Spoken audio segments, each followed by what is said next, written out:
Hey everybody, this is Diana Zenny with Think Crunchy, and thank you so much for joining us for our webinar. Today we are talking to Jennifer Hause from Physical Therapy by Jenn. So thank you, Jenn, so much for being with us tonight. I know this is a sensitive topic that a lot of people aren't always excited to talk about, and I think there's a little bit of apprehension and some questions and all of that stigma around it. So I am thrilled to have you here. I really hope that we can break down some of those barriers, get some good information and education for women.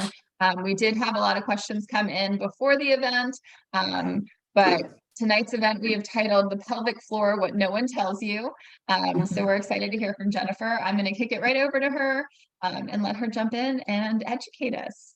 Awesome. Well, thank you, viewers and future viewers. So I'm Jenn, and I have been a physical therapist for about 26 years. You stop counting after 20, you know? And I have been specializing in chronic pain for about maybe 15 years and shifted over to more pelvic floor in the past 5 years, because I found there is a huge issue, and the issue is education. You know, doctors and the general public, like, we don't know what our pelvic floor is, what it does, and then if something goes wrong, what that means.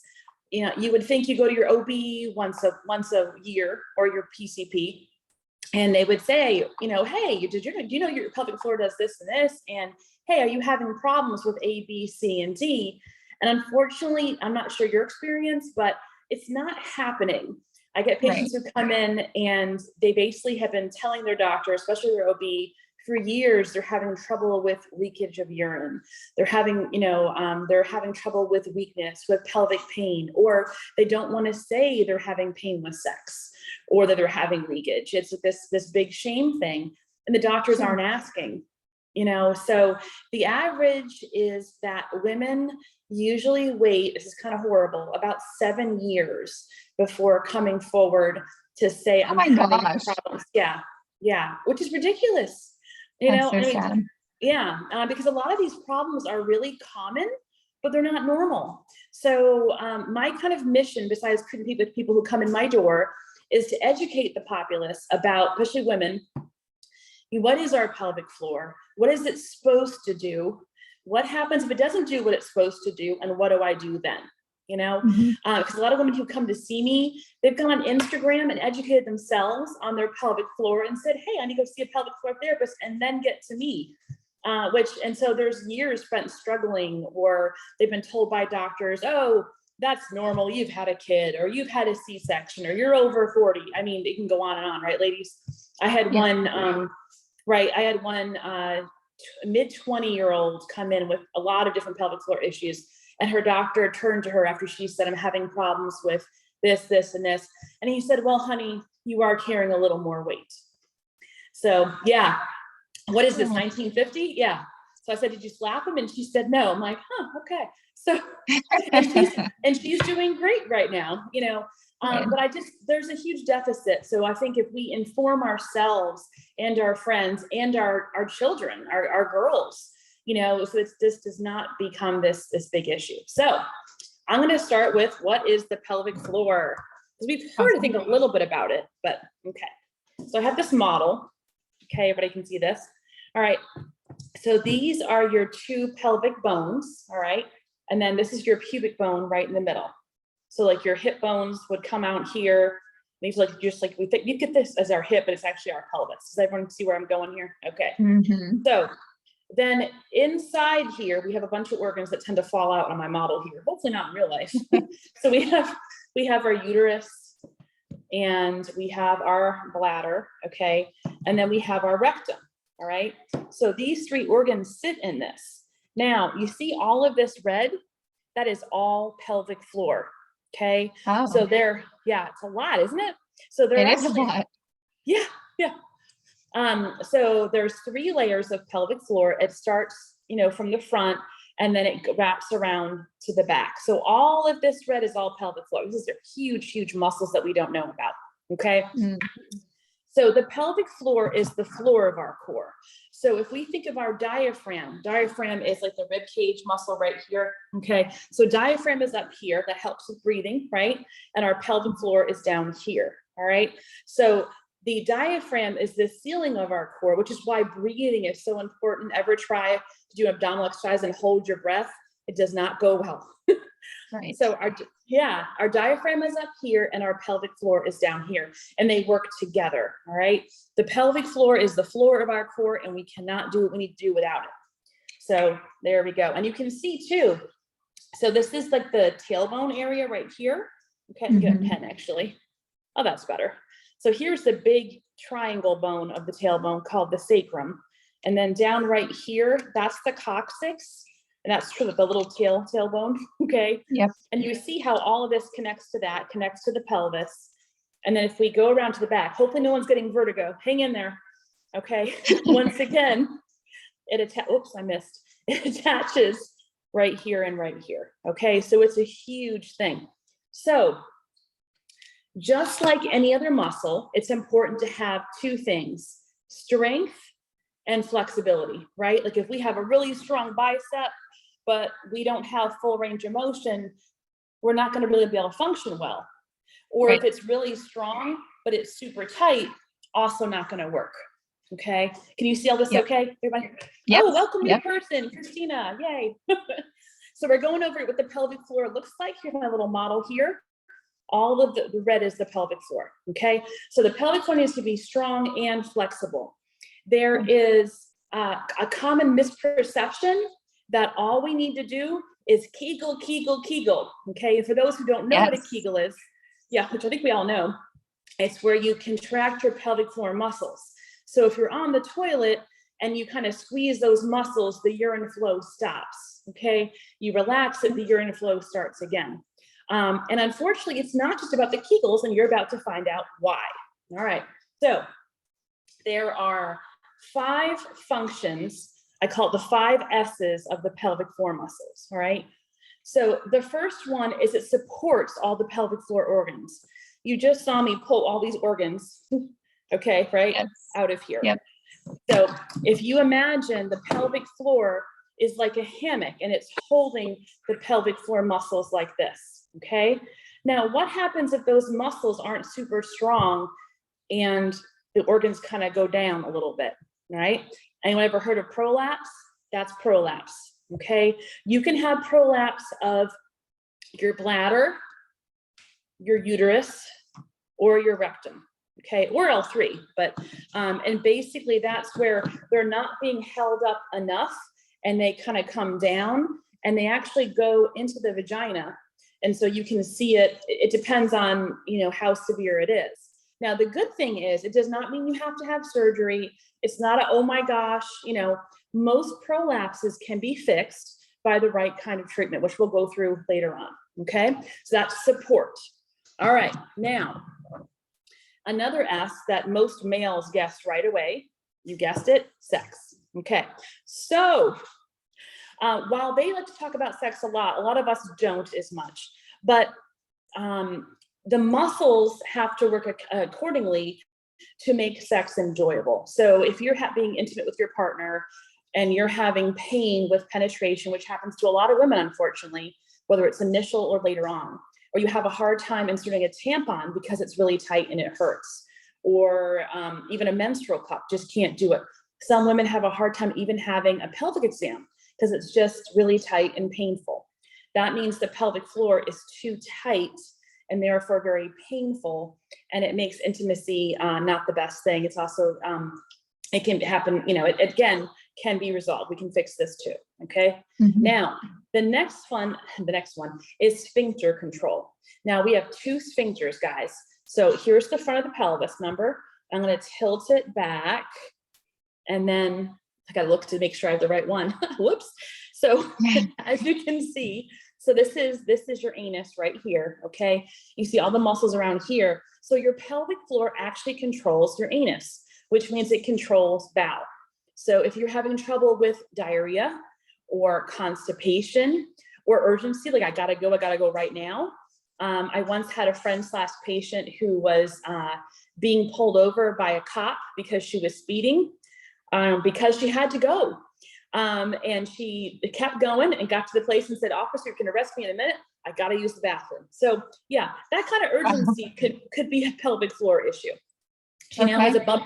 She now has a bumper sticker that says, if I'm speeding, I've got to poop, whatever. So it works for her. Anyway, so that's the sphincter right here. Okay. Also, if you find that you're able to go every day and have a bowel movement, but instead of a nice long tube, it's like little rabbit pellets, that's still constipation, even though it's every day.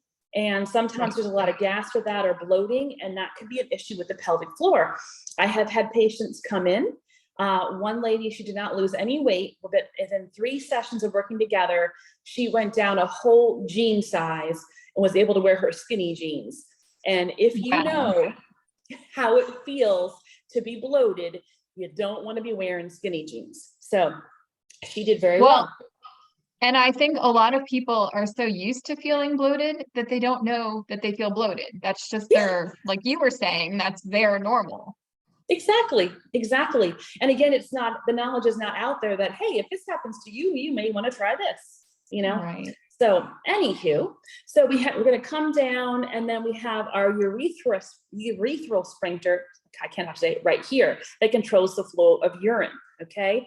So if you are a patient that has trouble emptying your bladder, like you go to the bathroom, you swear you emptied it, but 5 seconds later you have to use the bathroom again, there's no way that you drink that much water in 5 seconds. That can be trouble emptying your bladder. Okay. And then if you have to just go very, very, very frequently, that could be a problem with that as well. Or if you have a hard time releasing the urine as well.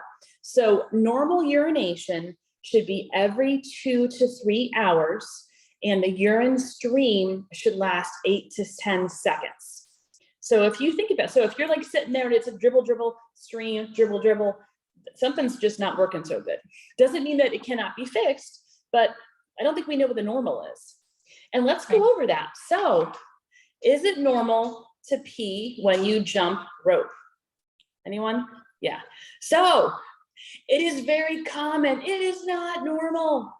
I was once going to a boot camp, and every time they had to do jumping jacks, everybody ran to the bathroom, and right. And it's like, oh, I had that kid, or I had twins, or I had a C-section, but we can fix that. And it's not normal, nothing to worry about, but it means the pelvic floor needs a little bit of help.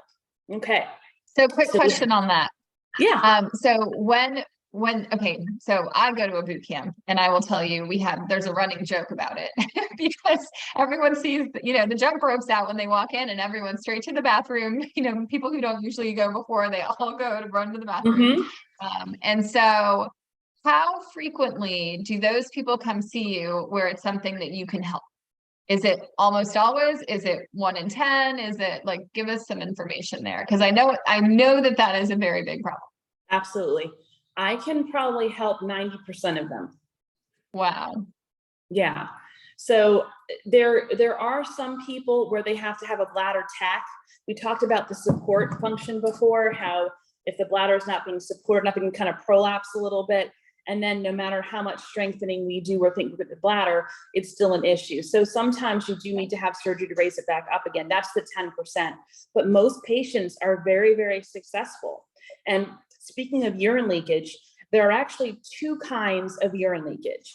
There is the kind that's called stress incontinence. So you're stressing the bladder.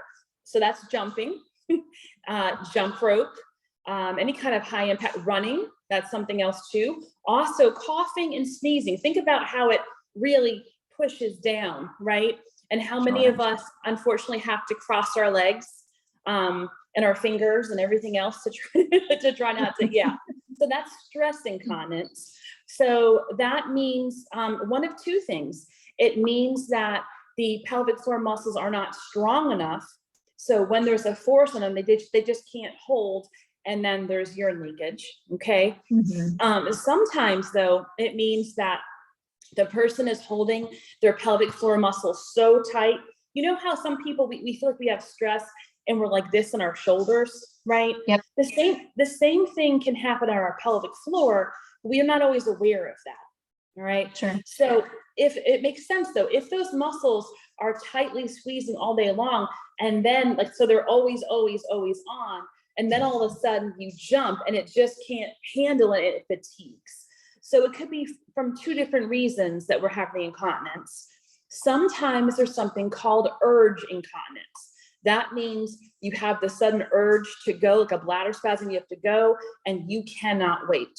All right. So Yep. so we've all kind of copied that. And then if that is the issue, if you think you have to go, but you literally just went, there's this really cool trick I'm going to teach you to do. Okay. So in the brain, this is how this works. Next to the bladder and your map of your brain, you also have, believe it or not, your toes. So your toes are close to your bladder. This is why this works. So if you think you have to use the bathroom and you just, it's better than crossing your toes or your fingers or your legs, and you need to kind of just get it under control before you can get to the bathroom, or you just went, you have the urge, you shouldn't have to empty your bladder. You can do one of two things. You can curl your toes 10 times like this, a full 10, okay? Or you can go up on your toes, like calf raises, and do those, each of those 10 times, either one. And that it seems like magic. How can that work? Because the way the brain map is, that will help. So a little tip to you and your girlfriends, my patients, like I told all my friends and we're all doing it. It's so cool. So I love it. Yeah, things we don't learn. Yeah. So urine leakage is a big thing, and actually was one of my questions I had ahead of time. So there we go. All right. So we have that. And then another one is a little interesting function of the pelvic floor is it's a sump pump. So you've probably heard of lymphedema, or, that's where there's a problem with the lymphatic flow. So we have lymphatic circulation throughout our whole body, and the pelvic floor actually works to pump that fluid, especially in the lower pelvis area and the legs. So if you're someone who has a lot of leg swelling, and even you can be swollen in your pelvis a little bit, that could be a problem with your sump pump. It's also called pelvic congestion syndrome. I've had patients come in and think they were really, really bloated, or even that there was this fat tissue there, and it was actually the fluid not going the way it was.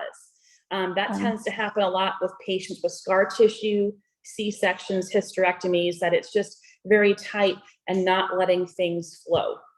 Okay. I just lost my, wait 1 second. Okay. So I think we got all those. Oh, my favorite.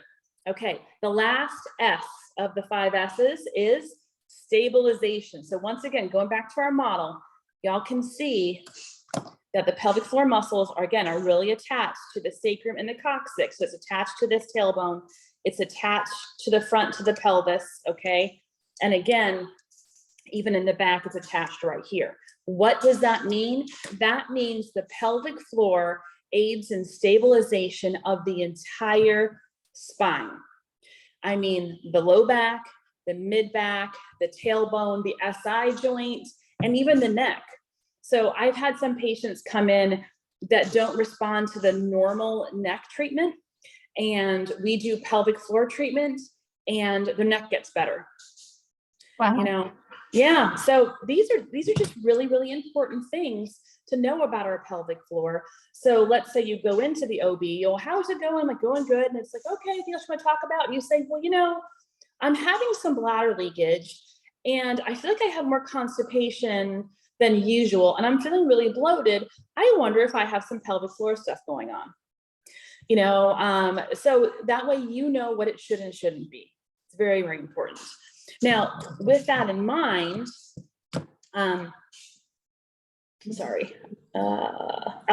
with that in mind, who would you see if you think you have one of these problems, right? Okay, so believe it or not, the best person to see, and it's not because I'm biased, is actually a pelvic floor physical therapist. The OBs are great doing your pap smears and stuff, but they really don't know how to tell what kind of pelvic floor treatment you need, if you need Kegels or you don't need Kegels, okay? And so pelvic floor physical therapy is the way to go. If we feel you need to go see an OB, or go see a urogynecologist, or get some diagnostic tests done, we will tell you. We will not just keep you, we will absolutely tell you. But it's really important to have an overall thorough evaluation. Now, as far as pelvic floor physical therapy, it depends. And someone had asked a question about cost and length of treatment earlier. So usually during the initial eval, it's usually about 90 minutes for most pelvic floor physical therapists. I think if you go to Novant or Atrium, it's not quite that long, but a lot of private therapists, it's just, we want to do a really thorough examination. So the initial visit is usually around $200. And then if you were to use your insurance at Novant or Atrium per se, it really depends on your insurance as to what you have to pay. Okay. Right. And then going forward, like for myself, for example, I'm like $135 for treatments going forward. It's just a flat fee after that. Sometimes you'll actually pay more like Novant or Atrium because it's hospital based. They're using different codes, but you can, you have your choice to go wherever you want. Wingate University actually has a pro bono pelvic health clinic. So if you don't have insurance, you don't have a lot of, the best thing to do really is to use your flex benefits plan or HFSA if you have one. That's what a lot of my patients do. But there's options. Okay. I don't want you to go without. So what does a pelvic floor physical therapist do? So we evaluate your whole body. You just saw how the pelvic floor does a lot of stuff in the body, right? So I'm going to assess your neck, your mid back, and your low back range of motion. I'm going to assess your hip range of motion, your strength. I'm going to check to see if you can turn your core muscles on, okay, and how strong they are. And then I'm going to ask you certain things about what kind of things are difficult for you to do. We'll talk about your bowel and bladder function. We'll talk about if you are up to it, how you do with intimacy, and all those different things. I have some women who can't even put a tampon in, or some people come in, I know, right? Come in here, their goal is to be able to tolerate an OB visit and be able to tolerate a speculum. So everyone's goals change, but as you can imagine, thinking back to all the different things the pelvic floor does, if you're having problems with that support or that stability function of the pelvic floor, it may be very hard if you're a young mom to lift up that car seat. Those car seats have not gotten any less heavy or any less bulky. I don't know who's making those things, but so lifting the car, right? So lifting the car seat up could be very difficult. Lifting your child. I have a patient, she has prolapse. She's doing much better, but just carrying her toddlers towards the end of the day, she can just feel it. It's just really, really hard for her to do. Okay. So we look at all that stuff. And then what I would do is I would do an external exam, like of the abdomen. If there's any scar tissue, a lot of us have had some kind of surgery, appendectomy, gallbladder, C-section, all that kind of stuff, and even some moles removed. And what a lot of doctors don't tell you is that scar tissue is 8 times stronger than normal tissue, okay? So what that means is normal tissue is laid down in lines like this. So when you go to move, it lengthens, right? Now, remember those Chinese finger traps? Are they still around? Yeah. You put your finger in and then you can't get it out. That's like scar tissue, yeah. So it's laid down in a big blob, and then you can't straighten, and it's not going to stretch no matter what you do. What you have to actually do is massage the scar tissue. So let's say, if you have practicing on your kids or yourself, let's say you have a C-section scar. Now this is a little bit straight. Sometimes a little bit more of a happy face. That's horizontal, okay? What you want to do is get a little bit of cream and you want to massage up and down along the scar about 5 minutes once a day. Now, it might be a little sensitive, and that's okay. You just go lighter. If you have a hard time doing it, perhaps your partner would be okay doing it, or come in and see a pelvic floor physical therapist. Because if that scar tissue is not worked on, it's very tight, so it's going to affect the range of motion of your hip, your pelvis. It can cause problems with constipation or bloating. And one of the most important things is it's going to inhibit your abdominals from coming on. It's very hard to activate your core muscles when you're really tight in that Chinese finger trap scar. Okay. Yeah, so there we go with that. So we're going to look externally to see what's going on. We're going to check the tailbone and just see if there's any issues here. Sometimes during childbirth, people can kind of sprain their tailbone or their coccyx, or they've had a really hard fall in the past where they're like, oh my gosh, it was hard to sit down or walk for a couple of days, and that usually means it's a little bit sprained. And again, because you can tell what attaches to it, important to check that out. So we'll check all that out, and we can tell a lot from that in a person's symptoms. Now, if the patient is amenable, and we always ask and we never push. Unfortunately, some of our patients with pelvic health concerns have had some trauma in their past. So we are very much trauma-informed consent. If you feel comfortable doing an internal exam, and we do not push. We can do a lot without it, but an internal exam is the only way to really tell what needs to be done to the pelvic floor. So what we would do is we would go in vaginally most of the times, and then we would basically see, are these pelvic floor muscles really tight, or are they really loose and not contracting at all? And then we would actually have them say, okay, go ahead and do a Kegel and try to squeeze my finger. And imagine if you had a tampon, you were squeezing around that tampon, if you were able to squeeze really hard, you probably have a pretty strong pelvic floor, right? But if you're like, where is that tampon? I can't, what do you want me to do? It's like the whole patting your head and rubbing your tummy at the same time. I can't even do that. Yeah. So, to see what's going on, because here's the deal with the Kegels, okay? Does it make sense that if someone's pelvic floor is really weak and just does not have the ability to contract or hold for long periods of time, they would need to do Kegels, right? Okay. And a lot of times those are women after birth, whether it's vaginal or cesarean. There's just some weakness there. There could be other reasons as well. And so you would want to strengthen it. But it's very important to tell, because here's the cool part. There are also people that have those really tight, strong pelvic floors that are not letting go. Well, if I kept my bicep muscle, sorry for the noise there, like this all the time, that's not very functional. And eventually I'm going to fatigue, right?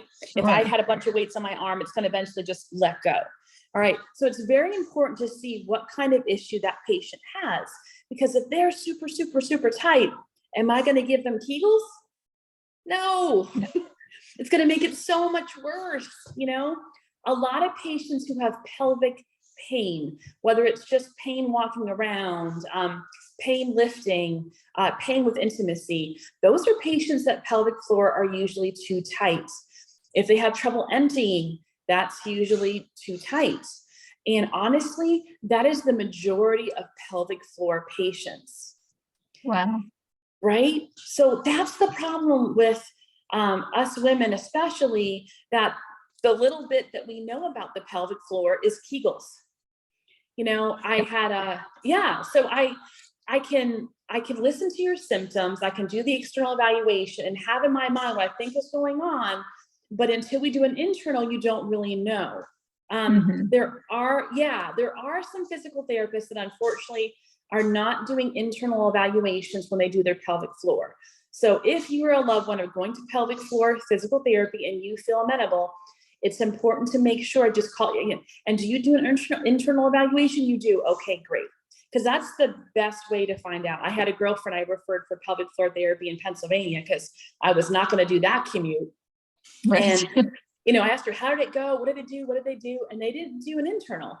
And so it's very, very important. I had a lady yesterday, she was in her 60s, maybe a little older, and her symptoms made sense with a tight pelvic floor, but she was older. And, a lot of older women also too, a lot of older women, not the stereotype, but they're not as active as we are when we're younger. Right.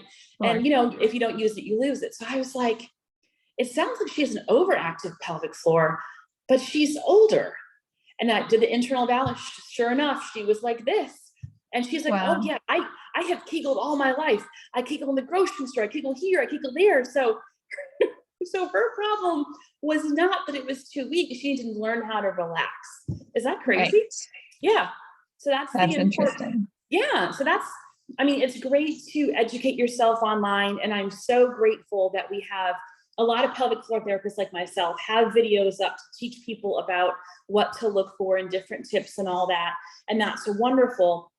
But it's really important to at least go initially to get a good evaluation done and see. If you go to your OB, unfortunately, at this point in time, they are not going to tell you if you're up trained or you're down trained. They'll just say, here, just do Kegels. I mean, that's just the way it is. You know, it's going to get better, but in the meantime, it's really important that we as women know what we should do, so we can what we should be having, and so we know if there's an issue. Hey, here's what I do. You know, I have an 11-year-old elite gymnast who is having urine leakage.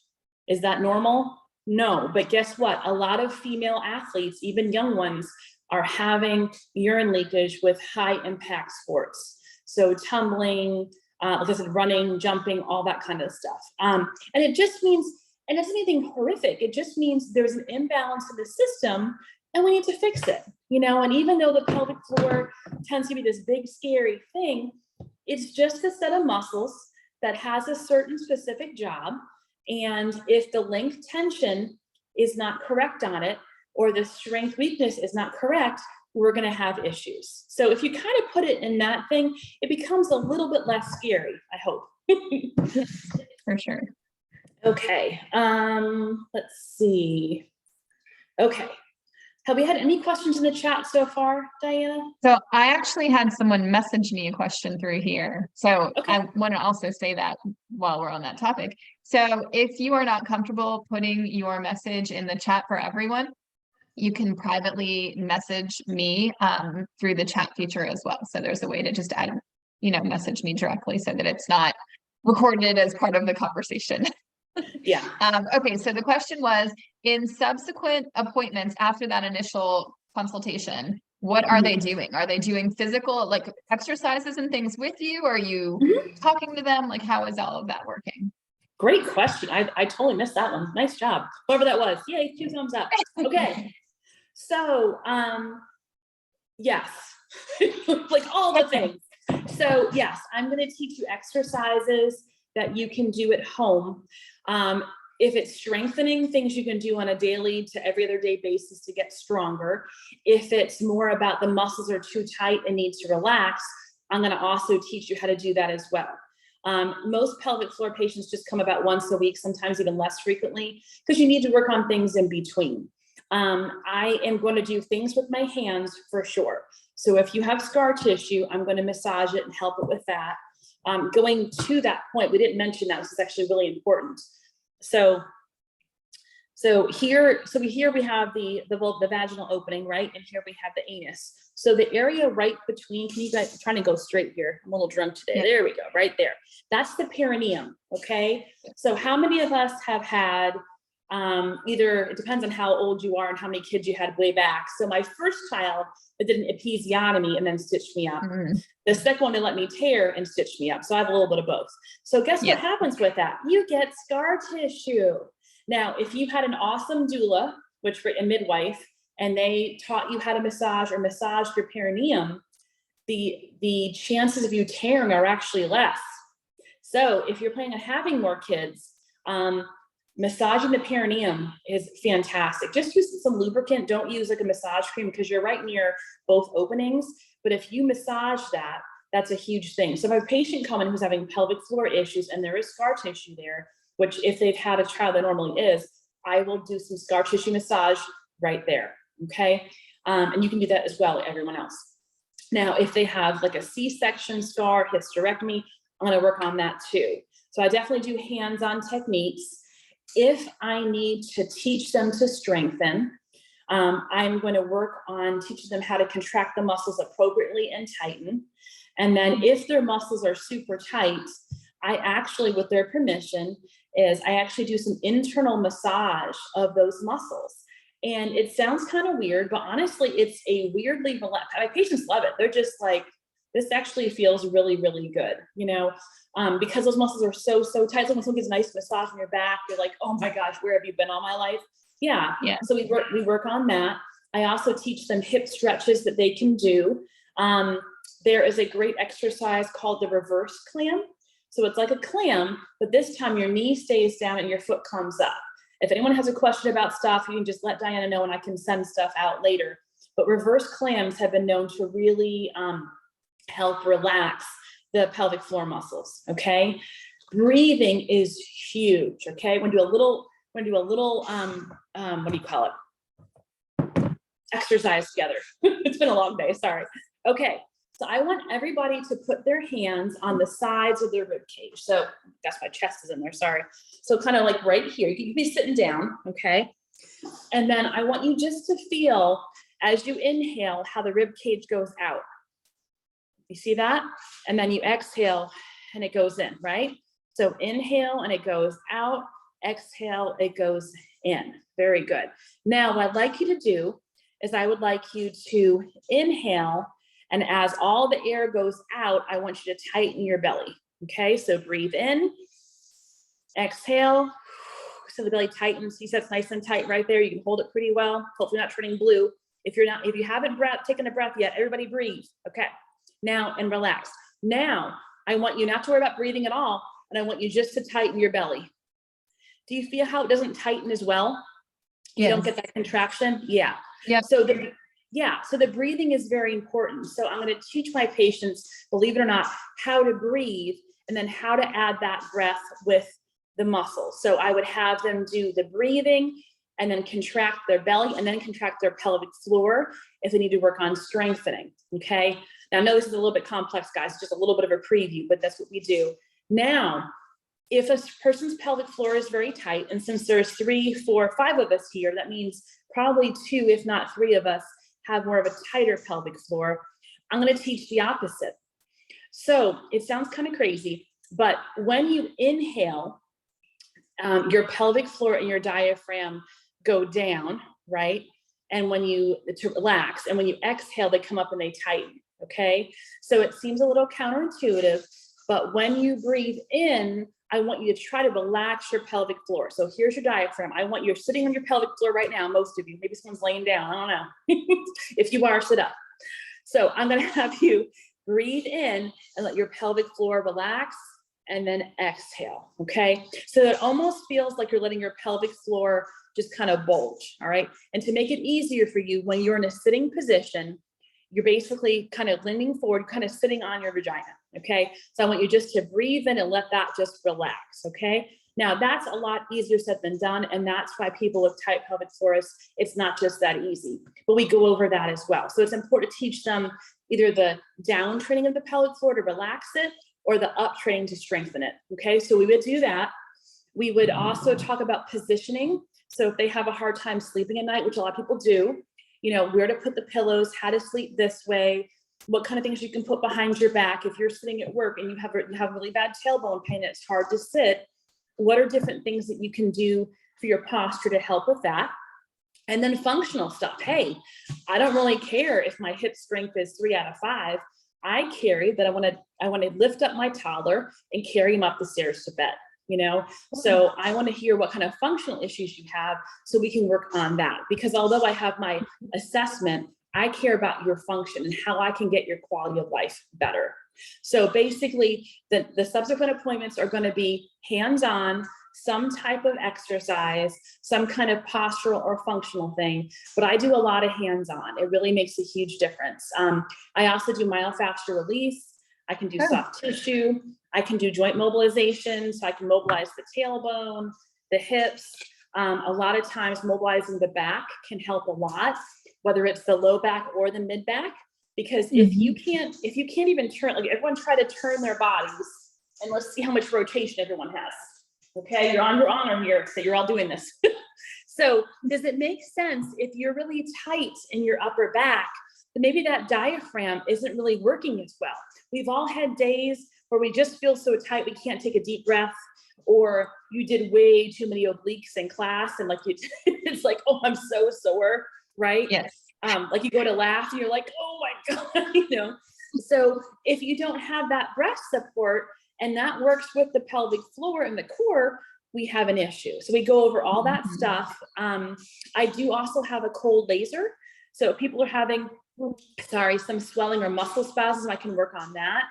I also do dry needling. Let's see. And I have alpha stim, which is this great little modality that helps with insomnia, depression, anxiety, and even pain by creating more alpha waves from the brain. And alpha waves are associated with feelings of calm and relaxation. So basically, I got a big toolbox and I will pull every tool I can to help you. But when you're going to look for a pelvic floor therapist, just make sure they do internal mobilization as well. It shouldn't just be exercises. Because if it was that easy, I'd say, here's your ditto of things to do. Have a good life, you know? Yeah. So, yeah. And then going back to a question from earlier real quick. Someone has said, and how long would you go? It depends on the person. If you have a pelvic floor that's too tight, it's actually easier to teach you to help relax that area. And if someone's really weak, it takes longer. Like if you can lift up, this is ridiculous, but if you can lift, let's say a 5-pound dumbbell for bicep curls, right? Do I give you a 20-pound the next day? No, because it just takes time. So if it's a strengthening issue, I normally maybe would see that person once a week for a couple of weeks. And then because a lot of them are moms and have stuff to do, they do their thing for 4 weeks and then they come back and we do some more.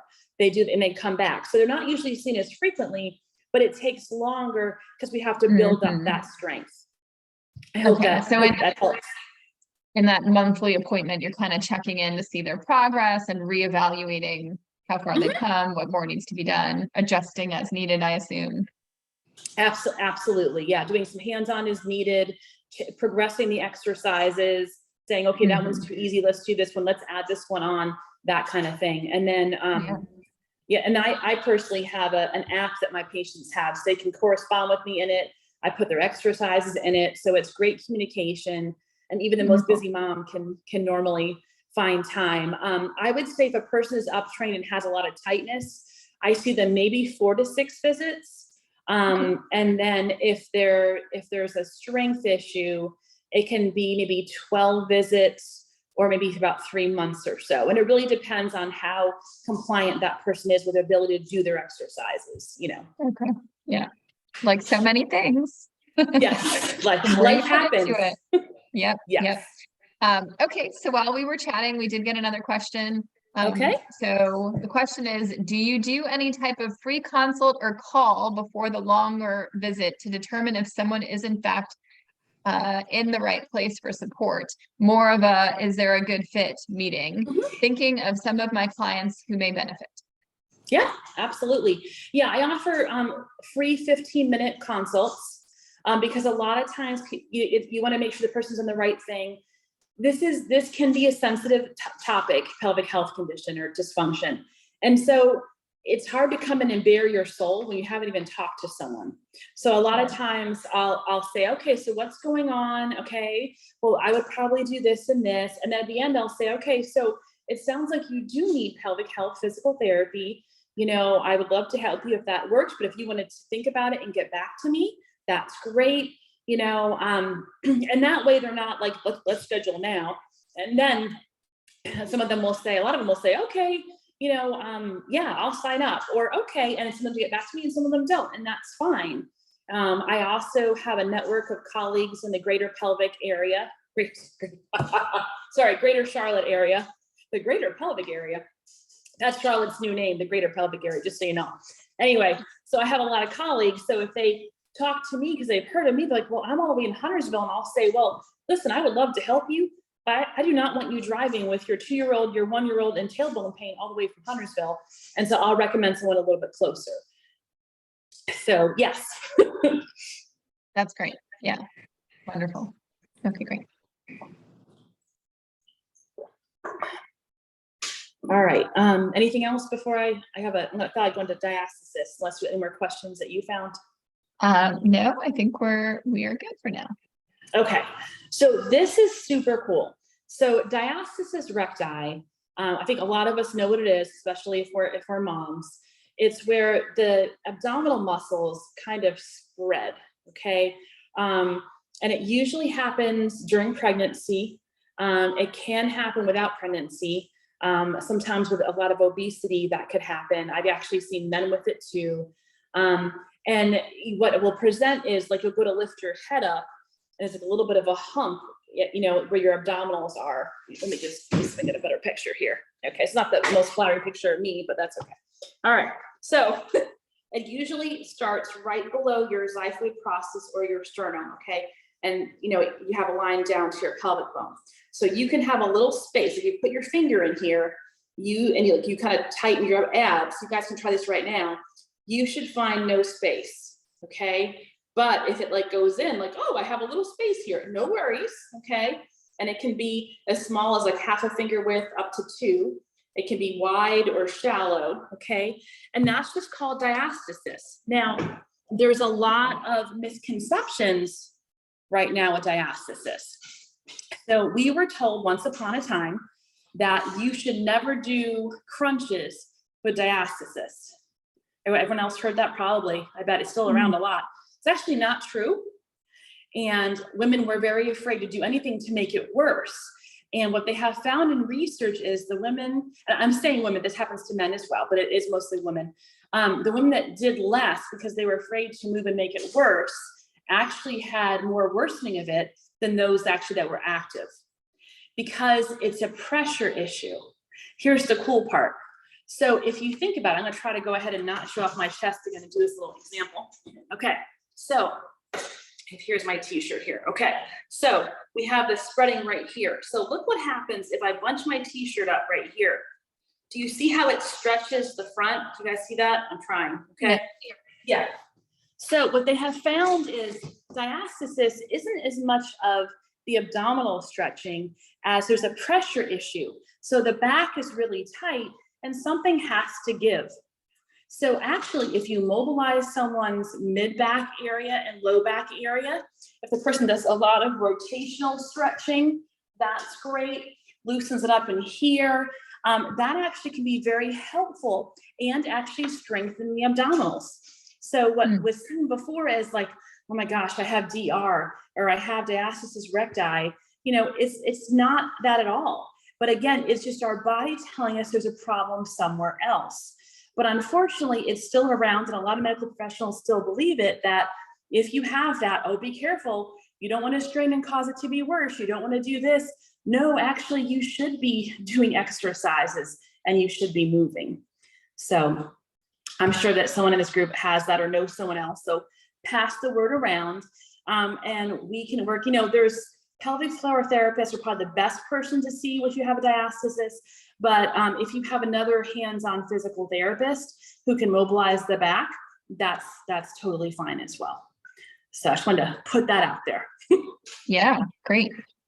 Is that at all related to, I've been hearing more and more about the topic of I think you mentioned it too, of engaging your abs when you're doing core work. And then sometimes you see where it almost kind of domes out versus when you have the muscles firing and they're kind of pulled in.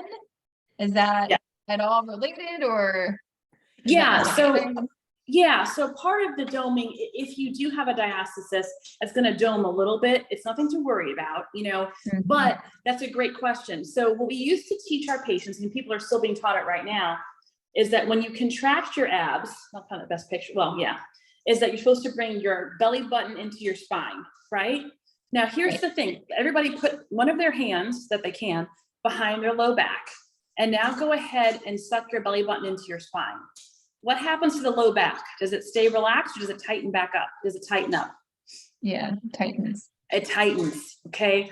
So the whole purpose of engaging your abs during an exercise is to offload the spine and not tighten the back muscles. But that's why a lot of times with abdominal exercises, oh my gosh, let me take a break. Not because my core is tired, but my back is hurting, right? So so the cue that you should tell yourselves, if you feel on top of your, we call these our hips, but our pelvic bones. And if you come to the front, okay, you'll have 2 little knobby bones, all right? They're in there somewhere. So what you want to do when you contract your abdominals, I want you to think about firing the abdominal muscle that would bring these 2 bones together. So think about contracting like this. So instead of pushing back that way. So everybody try that. So find those two bones on your belly, put one finger in front of each bone, take a deep breath in, exhale the air out, and now try to contract your abs by bringing those two bones together. Do you see how that's much firmer? And if you feel your back, it's not tightening, okay? Right. Let's try that again. So everybody go ahead, put their hand behind their back and do the old fashioned one. Take a deep breath in and exhale, and then bring your belly button into your spine and see how that feels on your back and your abs, okay? Now, take a deep breath in, exhale the air out, and now bring those two bones together in the front and see how the back doesn't tighten up and your core actually feels more solid, doesn't it? Yep. And your pelvic floor muscles are more likely to turn on and engage when you do this one than the belly button into the spine. Okay. So when you do an abdominal contraction, what ideally should happen is that everything should turn on and engage all together.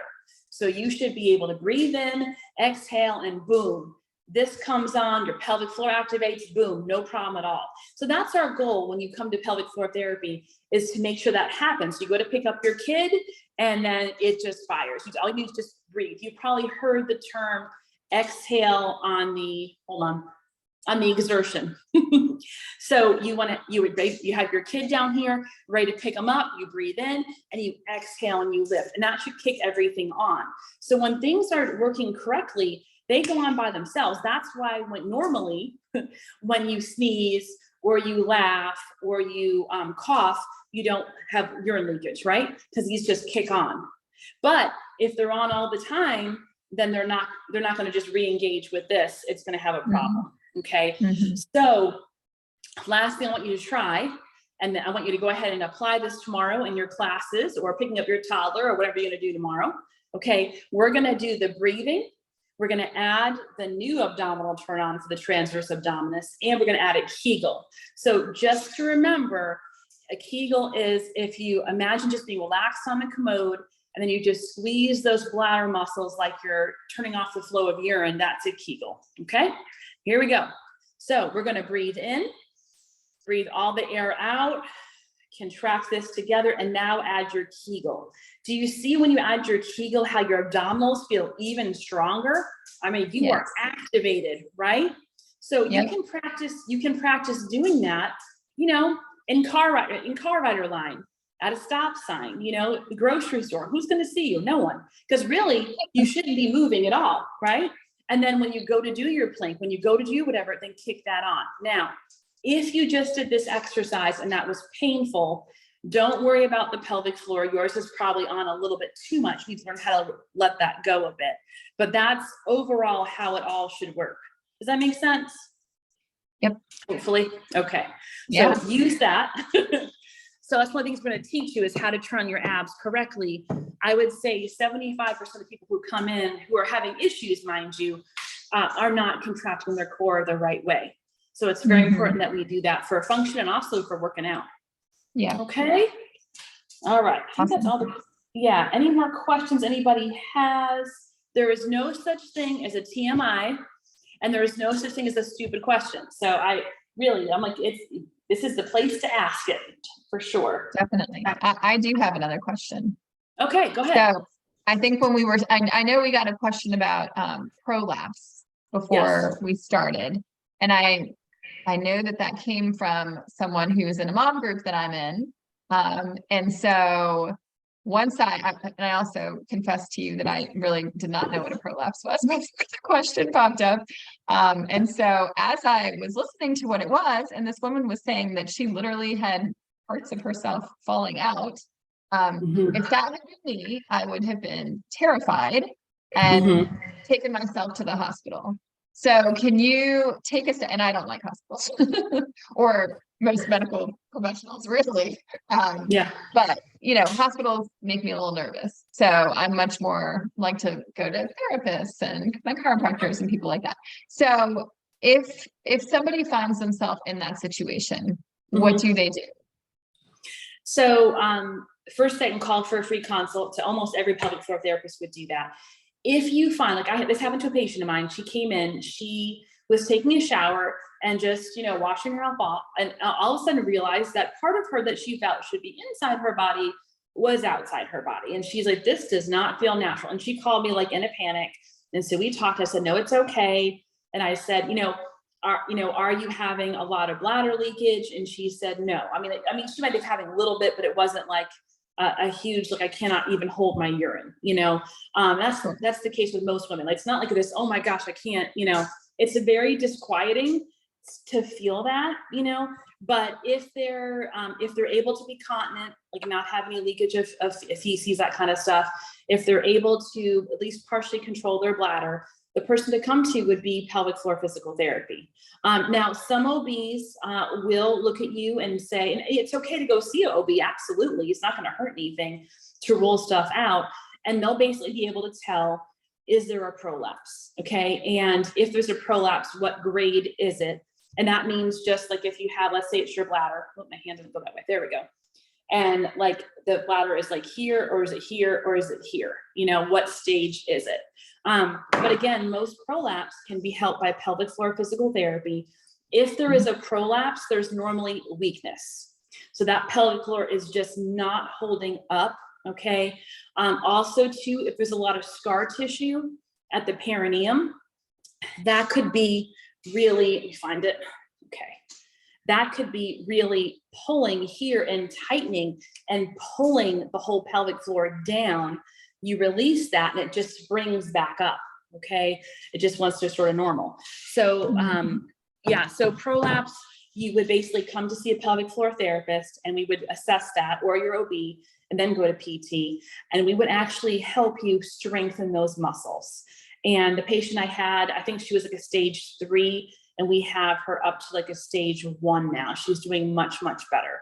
Having a prolapse does not mean you have to have surgery by any means. Okay. I want to see if I can let's see if I can find the whiteboard on this.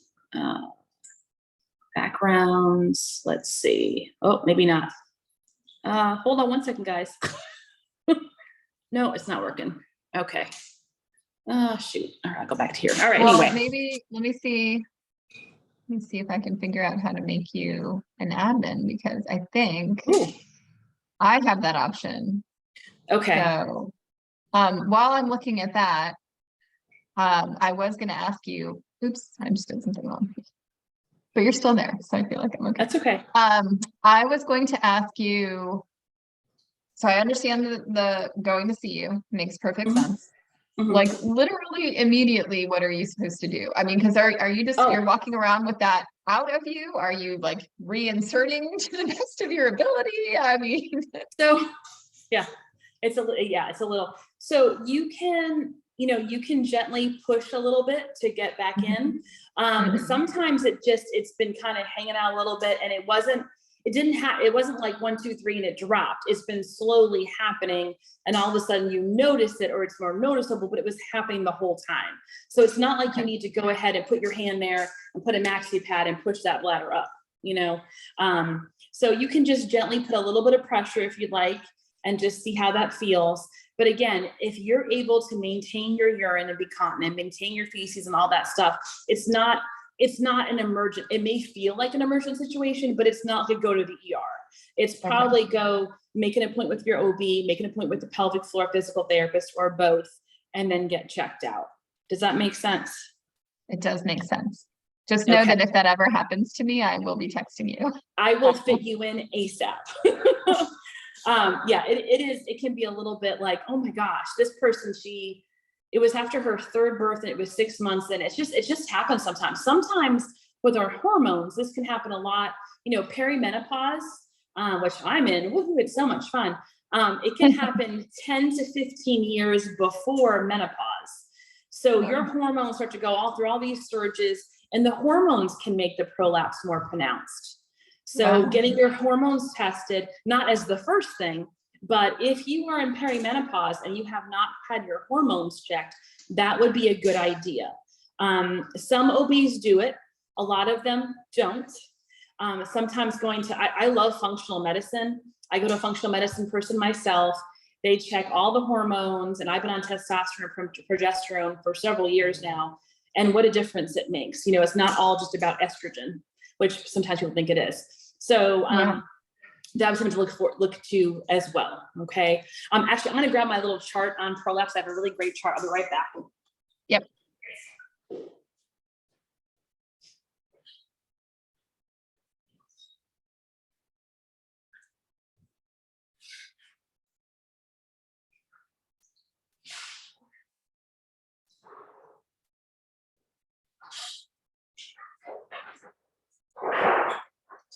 Okay, a lot better than I could draw anyway. Okay. So I'm going to just kind of skip to the important parts here. This is actually very helpful. Okay. So as you can see right here, we'll go to the woman here. All right. This is where everything is supposed to be. Let's see. There we go. Okay. So you have your bladder. Hold on. Got to find so you have your bladder, you have your urethra, and you have your rectum. It's all kind of sitting here. But as you can see, when the urethra starts to drop right here, see, that's basically oh my gosh, I'm having a blank. Prolapse, okay? And then you can also have where the bladder starts to come down, and you can also have where the rectum starts to come down. So it feels like it's more awful than it actually is. But you know, unless it's like a stage 4, you don't actually see it. Like here's first degree. You see how that doesn't see right there, and there's second degree, it's down a little bit, and there's third degree. That's more in here. That's more like I feel like I'm falling out. You're not going to fall out. There are ligaments there that are going to hold you up.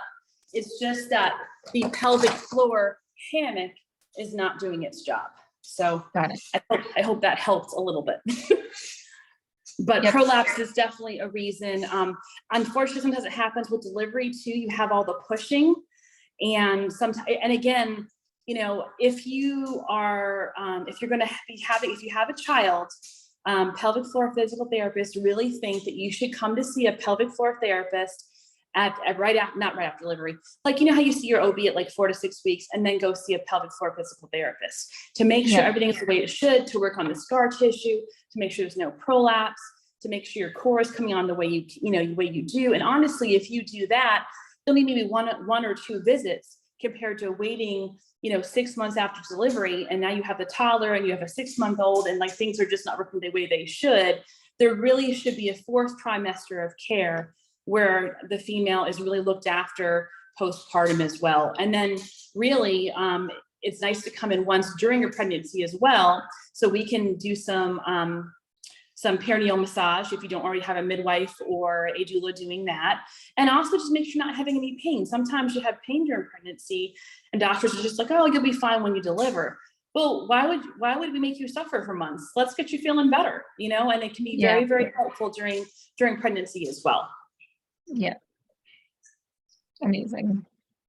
Yeah. Yeah, I know we unpacked a lot of stuff. I hope everything's making sense and it's very helpful. I hope. Yeah. I mean, I've learned a ton. This has been good. incredibly informative. So thank you so much. Yeah, absolutely.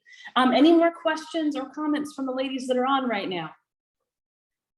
We had someone say wonderful information. So sorry, I have to drop off before the call is ended. I will listen to the end when I forward. So I'm going to forward out the recording so that people who joined a little bit late or had to, scoot early.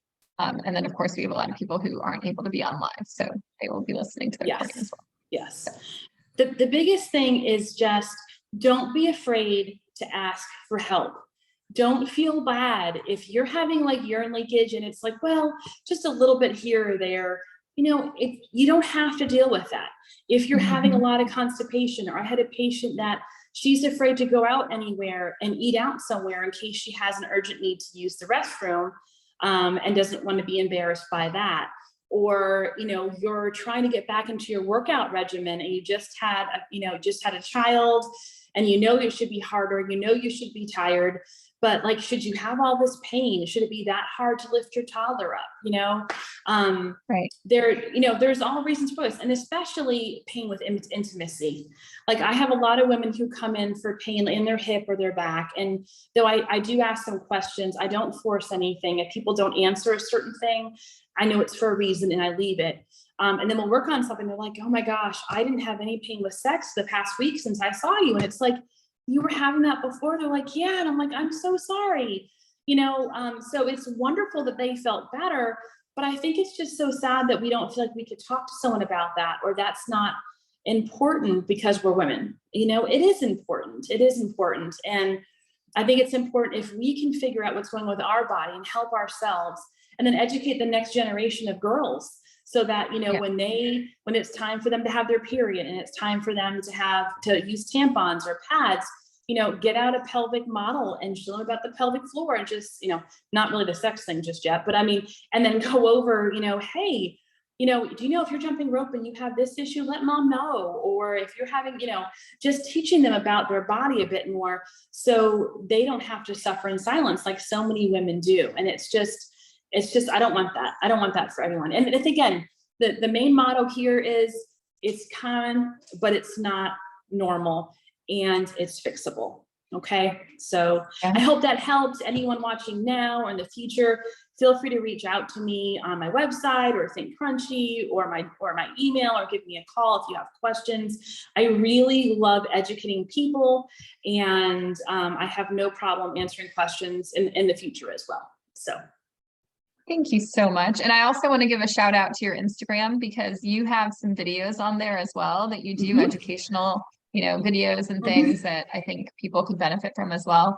So that's another resource for them, of course, to go check out.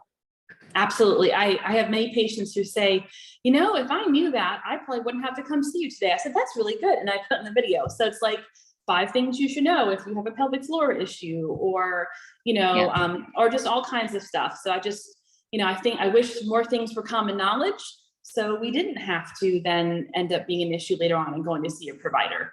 So yeah, absolutely. Right. Yeah. Thank you so much. You are a wealth of information. And not only that, I genuinely feel like you very much care. You want to help people. You're not out to just get all these clients, you're like, I will find you somebody who fits, and location and geography and, convenience and all of the things. So that is amazing. We need more of that collaborative spirit in our world. And I just really appreciate you. You right back at you, all the stuff that you do. But no, I love what I do. Absolutely. It's quite a blessing. They'll do what you love. What do they say? If you love what you do, you never work a day in your life. So I haven't worked in years. That's right. So yeah. Awesome. Good. Well, thank you so much, Jennifer. We'll do another one in the future for sure, because I think as we continue to talk about this, I think people learn more and have more questions and all of that. So I will be excited for a round 2 at some point. Sounds good. Thank you to everyone for attending and our future viewers, and have a wonderful night. Thank you. Bye, guys. Bye.